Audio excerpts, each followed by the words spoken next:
questions were there and how should we tackle some of the complex questions from the paper last year. That will be the main agenda of this class. So to expose you to difficulty level and take up some very peculiar questions which can be solved faster if you know the right methods of solving the question. So without wasting any time, let's start with the first question here. And this is based on a basic linear seating arrangement question. 5 persons are sitting in a row facing north. So it's given to you that all are facing north. And so immediately we make a position here. 1, 2, 3, 4, 5. Few persons are there. Okay, few persons are there. So let's see how many are there. Okay, they are facing north. 3 persons sitting between M and N. K is a third right of N. So let's start with any positioning here and understand 3 persons sitting between M and N. So if I take any one case here, let's say this is one case and M is here, 1, 2, 3 and N is here, or I take one more case and say that, one second, just a minute.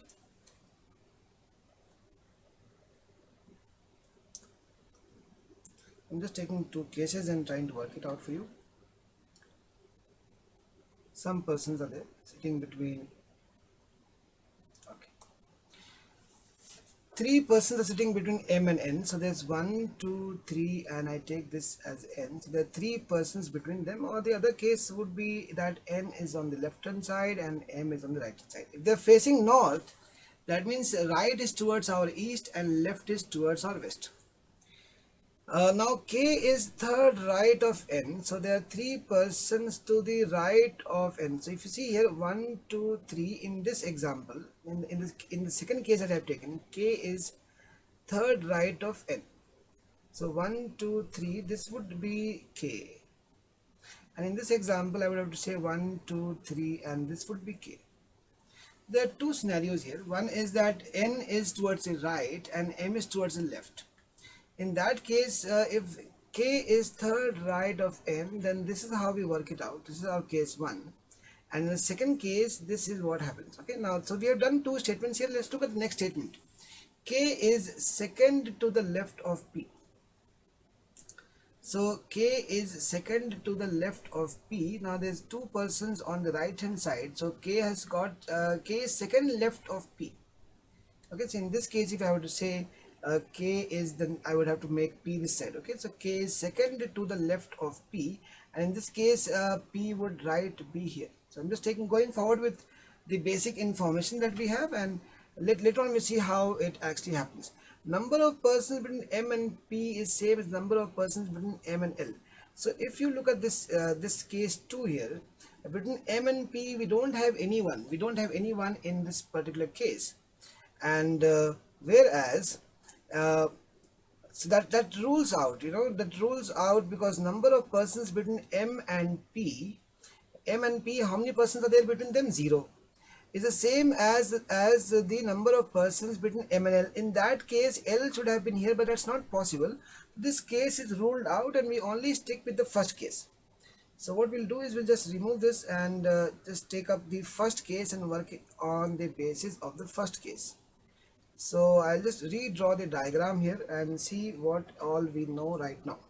So we know right now that M is here and 1, 2, 3, then we have N here, then 1, 2 and 3, K is there, and then we have dash and we have P. So 3 persons are between M and N, that's done. K is third right of N, K is third right of N, 1, 2, 3, K is second left of P, that is also done. Number of persons between M and P, so 1, 2, 3, 4, 5, 6, 7, 8. There are 8 persons between M and P, so that means there are 8 persons between M and L also. If we put L here, there are 8 persons between M and L. Only 3 persons sit to the left of L. So from the L left there are 3 persons. L hai, left of L there are only 3 persons. That already we go. Now the whole thing is clear. 6 persons sit between L and J. So if L is there and there are 6 persons between L and J. So if you look at the positioning of L, so there are 3 persons to the left of L. There are 8 persons, 1, 2, 3, 4, 5, 6, 7, 8. And then we have M here, and there are 3 persons, 6 persons sit between L and J. So 1, 2, 3, 4, 5, 6. Then J will be second left of M. Okay, 2 persons sit between P and R. So 1 and 2. So R will be here. R is sitting at second position from one end. R is sitting at second position from one end. So that makes it slightly, there are 2 persons between P and R. Okay, so this case would not happen. So we'll go to the other case. So if I take R on the left hand side, that's not working. So that means we have to take R on the right hand side. 2 persons sit between P and R, so 1 and 2, and this is R now, and R is sitting at second position from that, means only there is 1 person to the left. Now the whole picture is clear. The entire picture of how many persons are there, you can find out how many persons are sitting in the row. Now you see from the first end here, 1, 2, 3, 4, 5, 6, 7, 8, 9, 10, 11, 12, 13, 14, 14 plus 8, 22, 22 plus 1, 23, 23rd person is L, and then there are 3 persons, so 26 will be the answer. What is the position of J with respect to M? Second to the left, so answer will be second to the left A. How many persons are sitting between M and P? You can count here, 1, 2, 3, 4, 5, 6, 7, 8. There are 8 persons between M and P. So all the 3 questions we are able to answer based on the information given to you in these questions. 3 questions we have done. Let's see the next question now, which is a question on blood relations. Question number 2, a question on blood relations. Now here we have C, D, H, N, P, S, and U are 7 members of a family. D is the mother of F. So that means we start from here. D is a female. I use the symbol circle for female, square for male. So D is the mother of F. So let's put F here. And N is a son of F. So N is the son of F. So we'll put N in a square. N is the son of F. Now whether F is the mother or father right now we don't know. Let's read further. H is the only sister of N. H is the only sister of N. So H is a female, and U, that means U must be a male, because H is the only sister of N and U. S is the father of U. So S is the father of U. It means that S is the father and F is the mother of U, N, and H. S is the father of U. S is the son of C. S is the son of C. The gender of C right now is not given to us. Everything else we now know. Now, if P is the father-in-law of F, that means there should be a father-in-law here, this side. So P is the father-in-law. No, not this side. One second. Let's quickly.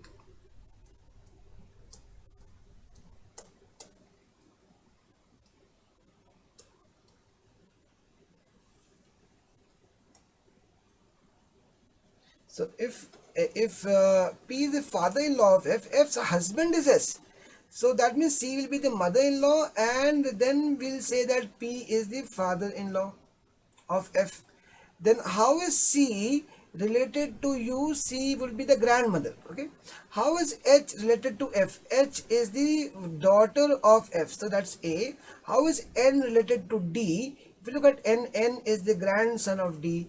All 3 questions were done. Now this question would have taken hardly 1.5 to 2 minutes for you to solve real time in the examination. So that means blood relation questions last year, very basic difficulty level came in the examination. Okay. Now let's look at this question here, which is a new type of question in bank PO exams. Earlier it was not there. So you can see, if you go back maybe 8-9 years, then you would see in banking exams such kind of questions. Nowadays you would find this question more in exams like railway and SSC. If it is possible to make a meaningful word from first, fourth, sixth and ninth letters of the word underneath. So underneath, if I take,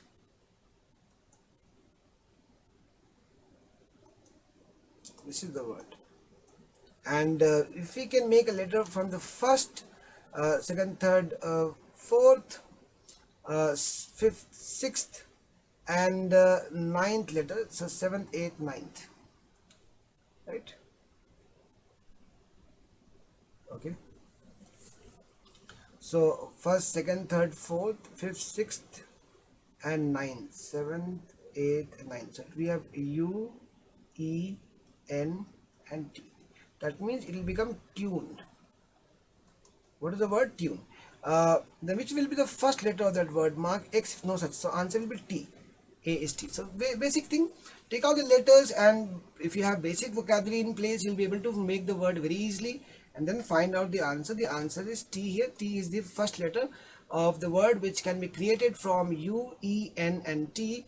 That is tune. Okay. Now let's see the fourth question. Now the fourth question is a very common question, and 5 marks are there fixed for you in the examination. See, your aim has to be to get a minimum of 20 marks in the examination, and 5 marks if you can crack quickly from the inequation part, the inequalities, then it becomes 15 more marks. So 5 marks from inequality if you can get in 2 minutes, and then blood relation set you can solve 8 marks you can get, 5-6 minutes you already have 8-10 marks, and 10 minutes more you can solve 1 or 2 puzzles and try to get at least 10 more marks in the reasoning paper. Okay, now let's see here, how do we solve this kind of a question? I use what is called as the pyramid of inequality technique, a very unique technique that I've developed and I use only when I am training my students, and that is when I put equal to sign on top, and when I go from the equal to sign, I take the less than equal to sign and less than sign on the left hand side. I take the greater than equal to sign and the greater than sign on the right hand side, and then I put a cross here. Now this means that between equal to and less than equal to, we prefer less than equal to. Okay, between less than equal to and less than, again we have to just make a small correction here. This is greater than, not less than, and this is also less than, not less than equal to. 1 second, just make it correct also. Okay, so this is less than and this is greater than, less than equal to, greater than equal to, and equal to is on top. So what this is telling you is between equal to and less than equal to, we prefer less than equal to. That means if we have A is less than equal to B and B is equal to C, the answer will be less than equal to C. Between less than equal to and less than, we prefer less than. For example, A is less than B, B is less than equal to C, C is less than D. So what will be A and D? Answer will be less than. So between, on the left hand side, the highest priority is for less than, on the right hand side the highest priority is for greater than, and we put a cross here to signify that less than symbols, left hand side symbols, cannot be compared with right hand side symbols. That's why we have put a cross in the middle. So that's about the technique. Now let's apply this technique and solve the questions very quickly. So I want to know the conclusion between D and U. If you look at D and U, where is D and U? So we have D, R, E, B, S, N, E, D, G, B. I don't see a U anywhere. Okay, let's look at B and R. So R is greater than and E is less than B. So if you look at R and B, we have a greater than less than symbol. So B and R we can't conclude. So neither one nor two. D and U, I think there's some typing mistake here. Let's say for example D and B, if I have to, D and what letters we can take. Okay, D and let's talk about D and G. Let's make it D and G. What is the relation between D and G? So if you see from D and G, we have a B here. So if we go from D to B, that's not possible because we have a greater than symbol and less than symbol. So both the conclusion, neither one, no, not this one, neither one nor two is true. So both the conclusions are false. Let's look at the second question here. So we have D is less than equal to R, R is greater than E, and E is less than equal to B. S is less than equal to M, which is equal to E, greater than D, and then we have a G is greater than B. And I want to find out what is the link between S and B. Now between S and B, the common link is E. Now we know S is less than equal to E and E is less than equal to B. So S will be less than equal to B. So either S will be less than B or equal to B. That means answer will be either 1 or 2. That's for question number 5. Either 1 or 2 is true. Let's do question number 6 now. F and R, I want to first look at F and R. So where is F here? This is F and P, and P and R. Now if you look at P and R, you'll see that this one less than symbol this side, a greater than symbol this side. It's not possible to compare, so that means there is no conclusion between F and R. If you look at N and F, so to go from N and F, I need to go from N to P first, and equal to, greater than equal to, and greater than equal to.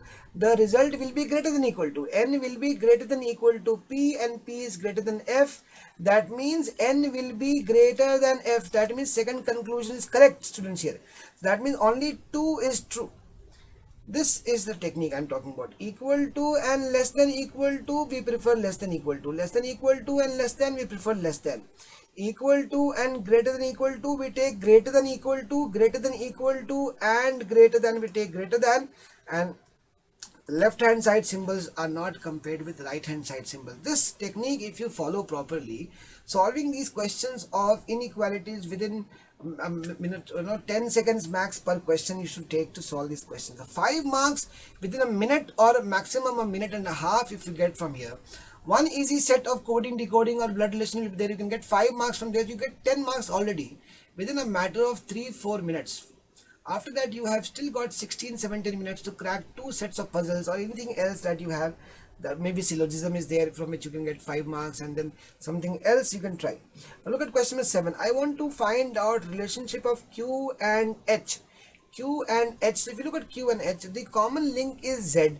If you go from Q to Z, you easily get to know Q is greater than Z. Okay, Q is greater than Z, and Z is equal to H. So Q will be greater than H, and that is why the first one is correct. Second one, less than equal to is less than equal to. Second is also right. Both the conclusions are true. Around 10 to 15 seconds max to solve this question. Okay, question number 7 is done. Now let's look at question number 8 and see how do we approach question number 8. What is the fastest way?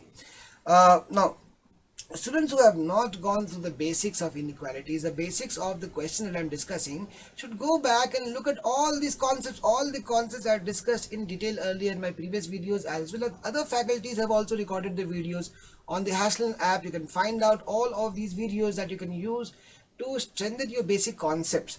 So if you're coming here directly on this video and if you've not done the basics before, I'll say that you please go to the basics and understand the technique so that you can follow here in the class faster. So, and then you can watch this video again. Alright, now question number 8. How many such pairs? Now this question, again I want to highlight this question and make you understand that this question has appeared in the banking examination after a gap of almost 4 to 5 years. Okay. So you can see how sometimes questions that we almost ignore and stop teaching or stop learning, and they can come back, and if the student has not seen this question before, many people will find it difficult to understand what this question actually is studying. So let's see what this question is all about. What is in this question? So we have a word given to us, transport. How many such pairs of letters are there in the word transport which has as many letters between them in the word as in the English alphabetical series? We have to find out those words with the gap between the words in the word transport and gap between the words letters in the English alphabet is same. For example, when you're writing the English alphabet, you say M, N, O, P. The gap between them, we have Q, R, S and so on.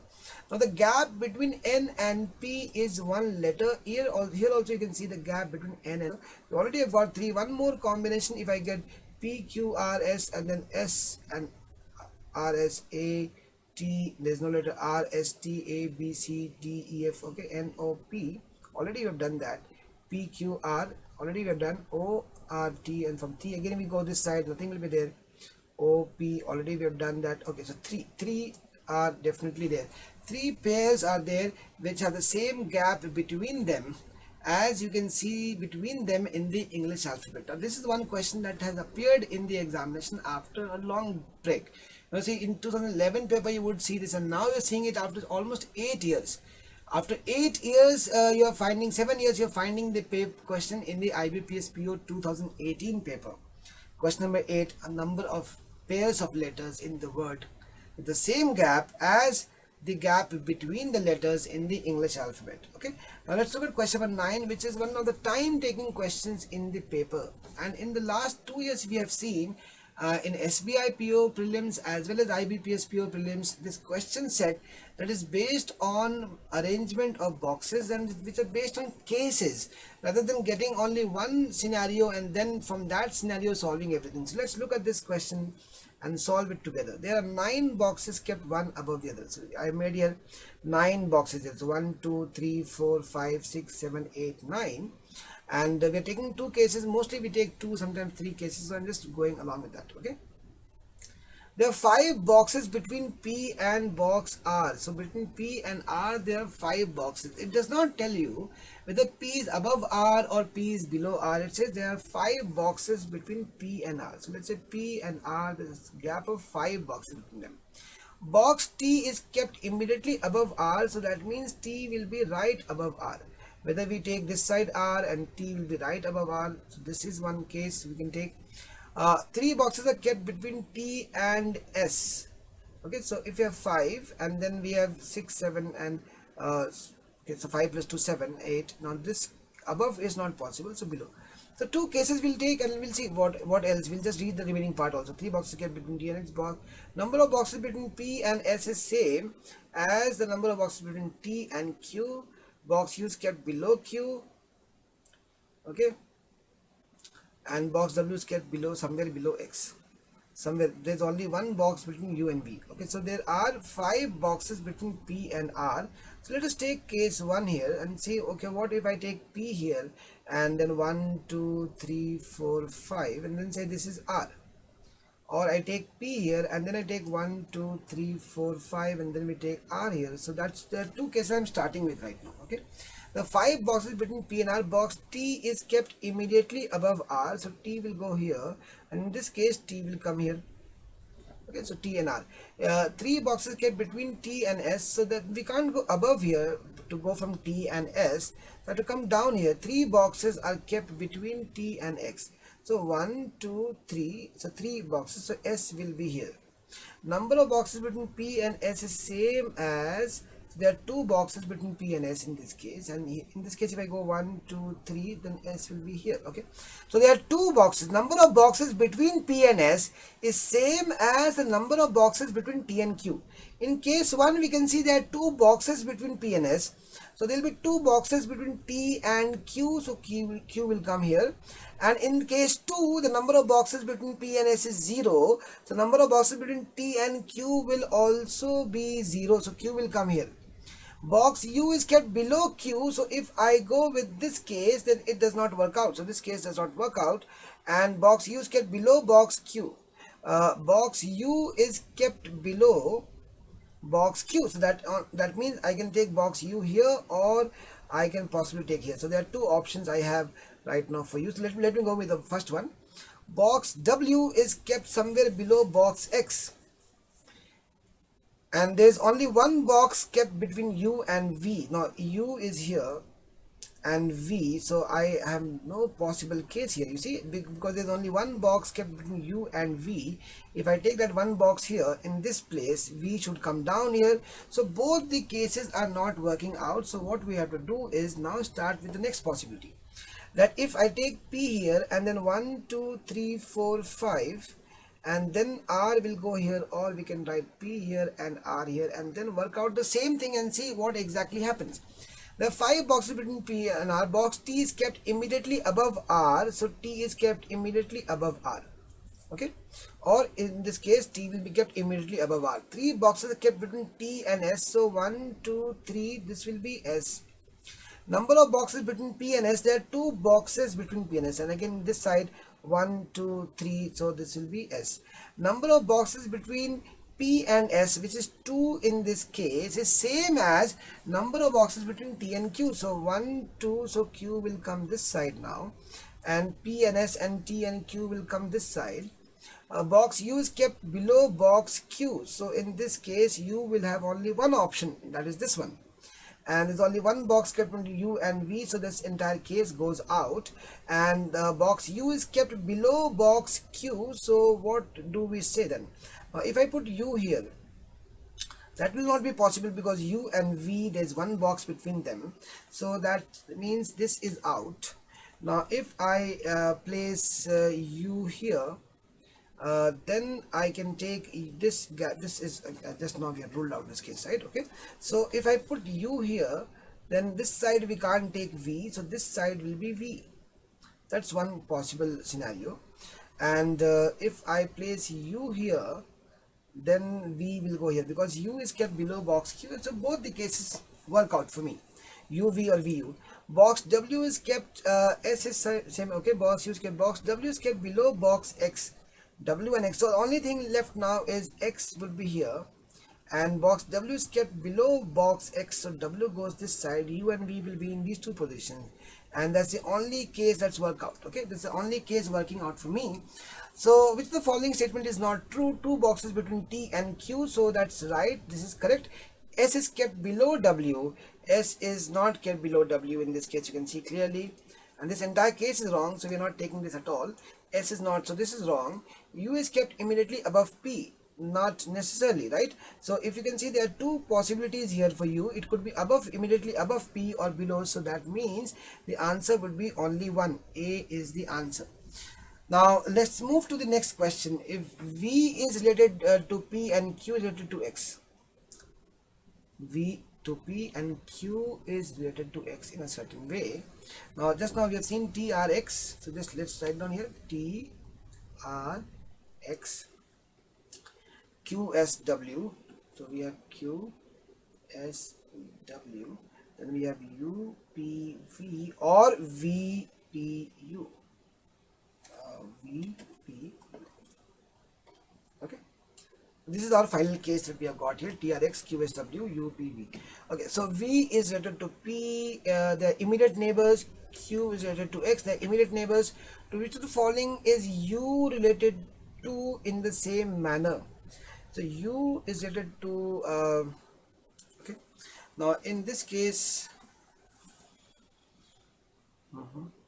that's right, box w is, so that means here it will not be possible to tell the answer, because u, if v is related to p, now there's a gap of 1 between u and p. In this case, then only way would be to tell the answer is w or none of these. Okay, now question number 11, how many boxes kept between x and p? That we can count and tell, you know, x 1 2 3 4 5, so we have 1 2 3 4, so that means 4 boxes between x and p. That's question number 11. So this is a box question. Now the way we have solved it is to take cases and keep in mind all the scenarios given to you before you finalize on one case to get the answer. But still, this is normally considered a time taking question. If you take cases and solve 5 questions, you can still work it out easily in 5 minutes. So we have 5 questions from inequalities, 5 from boxes, 5 from either blood relations or coding decoding. 15 marks are almost fixed for you in the examination, and do not spend more than 12-13 minutes to do that. And then you still have one more case that you can take, because your aim should be to do minimum 25 questions in each section. 25 in maths, 25 in reasoning, and 25 in verbal if you want to score high and make sure that you clear the cutoff. So students, I have discussed some of the important questions from the reasoning paper of IBPS PO 2018. I hope you have understood the difficulty level and what should be your strategy. You can go through the paper yourself, try solving all the questions, and then be ready for your exams IBPS PO 19 in the month of October. So I'll be doing the next review video at 12 o'clock, which will be based on the review of the English paper. Some very important things to observe and understand from the IBPS PO English paper of 2018, and this will complete the entire review of all the 3 papers, mathematics, reasoning, as well as English. So I'll see you again at 12 o'clock. Till then, thank you.